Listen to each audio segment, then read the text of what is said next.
Why do 70% of bearing failures happen due to sludge? Let's dive into the details and save your machinery. Bearing sludge is a sneaky villain in your machinery. It creeps in, causing wear, tear, and eventual failure.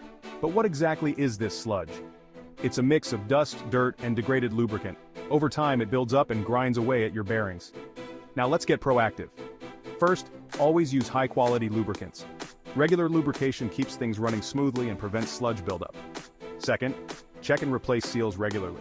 Seals keep contaminants out, so make them a maintenance priority. Third, don't forget about regular inspections. A quick check can catch sludge early before it causes damage. And finally, use condition monitoring tools. These gadgets can alert you to potential issues before they escalate. So let's recap: use quality lubricants, maintain seals, inspect regularly, and monitor conditions. Simple steps, huge impact. Don't wait until it's too late. Keep your machinery running smoothly and extend the life of your bearings. Like and subscribe for more tips on keeping your equipment in top shape.